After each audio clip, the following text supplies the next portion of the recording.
Hi, నా పేరు doctor Vijaya Madhuri, fertility consultant, 49 fertility centres, Banjara Hills. ఇవాళ మనం donor egg and donor sperm గురించి తెలుసుకుందాం. యంగ్ విమెన్ కొంతమందికి రీసెంట్ టైమ్స్లో because of life style modification అవ్వచ్చు, లేదంటే వాళ్ళ జెనెటిక్ ఫ్యాక్టర్స్ అవ్వచ్చు, దీనివల్ల చాలామందికి ఎగ్ రిజర్వ్ అనేది చాలా తగ్గిపోతుంది. యంగ్ పేషెంట్స్లో అండ్ ఎల్డర్లీ పేషెంట్స్లో ఎలాగో మన ఏజ్ ఇంక్రీజ్ అయ్యే కొద్దీ ఎగ్ రిజర్వ్ తగ్గిపోద్ది, చాలా తగ్గిపోద్ది. ఎట్లా అంటే 1 or 2 AMH మరీ 0 కన్నా లెస్ దాన్ 1 ఉండటం, 0.1, 0.2 అట్లా ఉండటం. ఇలాంటి పేషెంట్స్కి కొన్నిసార్లు మనం సెల్ఫ్ సైకిల్ ట్రై చేసినా అవ్వదన్నమాట.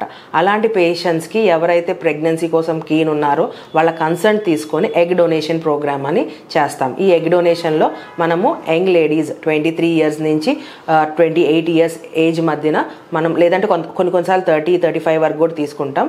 ఎవరికైతే నార్మల్ ఓవేరియన్ రిజర్వ్ ఉందో, ఆల్రెడీ ఒక బేబీ డెలివరీ అయ్యి ఉంటే అండ్ వాళ్ళ ఫ్యామిలీలో హిస్టరీలో ఎవరికి ఏం ప్రాబ్లమ్స్ లేకుండా ఉన్న వాళ్ళ దగ్గర ఎగ్స్ తీసుకొని హస్బెండ్ స్పర్మ్తో మిక్స్ చేసి బేబీని అంటే ఎంబ్రియో ఫామ్ చేసి ఎవరికైతే ఎగ్స్ లేకుండా ఉన్నారో వాళ్ళకి ఈ ఎంబ్రియో ట్రాన్స్ఫర్ చేస్తాం.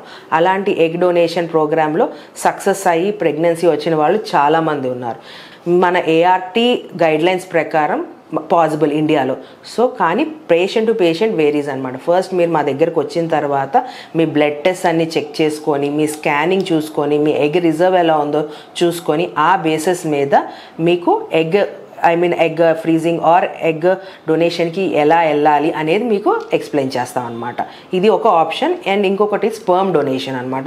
చాలామంది మగవాళ్ళకి 0 స్పర్మ్ ఉండటం, లేదంటే స్పర్మ్ క్వాలిటీ చాలా బ్యాడ్, ఒక్కొక్కసారి క్వాలిటీ ఆఫ్ స్పర్మ్ బ్యాడ్ ఉండటం వల్ల మనం ఎన్ని IVF చేసినా మనకు ఎంబ్రియో ఫామ్ అవ్వకపోవటం ఇలా కూడా జరుగుతుంది అనమాట. ఎలాగో 0 స్పర్మ్ ఉన్న వాళ్ళల్లో కూడా మనం వాళ్ళు ఏ కేటగిరీ, అబ్స్ట్రక్టివా నాన్ అబ్స్ట్రక్టివ్ కేటగిరీలో ఉన్నారా అని చెక్ చేసుకొని దాని ప్రకారం అబ్స్ట్రక్టివ్ ఉంటే టీజా చేసి కొంతమందికి స్పర్మ్ బయటకు తీస్తాం. కానీ కొంతమందికి మనం టీజా చేసినా కూడా స్పర్మ్ రాని వాళ్ళకి మనం ఏం చేస్తామంటే డోనార్ స్పర్మ్ ఎంకరేజ్ చేస్తాం. ఇది కూడా సేమ్ లెస్ దాన్ 55 years ఉన్న మేల్స్ దగ్గర నుంచి, మోస్ట్లీ యంగ్ మేల్స్ దగ్గర నుంచి స్పర్మ్ తీసుకుంటాం. ఆ స్పర్మ్ని IUI ద్వారా అన్న వైఫ్కి మనం IUI చేసి ప్రెగ్నెన్సీ అన్న తెప్పించచ్చు, లేదు అంటే IVF ద్వారా. IVF అంటే ఆడవాళ్ళలో కూడా కొద్దిగా ఎగ్స్ తక్కువ ఉండటం, AMH అట్లా బార్డర్ లైన్లో ఉన్నప్పుడు మనం IVF చేసి ఈ డోనార్ స్పర్మ్ వైఫ్ ఎగ్తో కలిపి ఎంబ్రియో ఫామ్ చేసి మళ్ళీ వైఫ్ గర్భసంచిలో పెడతాం.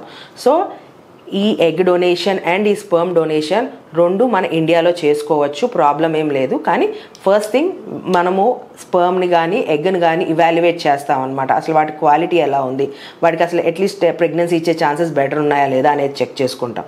బాగుంటే for sure wife eggs and husband స్పర్మే వాడతాం. కానీ ప్రాబ్లమ్స్ ఏదన్నా ఉన్నా, రిపీటెడ్గా IVF ఫెయిల్ అయినా ఇలాంటి పేషెంట్స్కి మనం egg donation or sperm donation మనం సజెస్ట్ చేస్తాం అనమాట.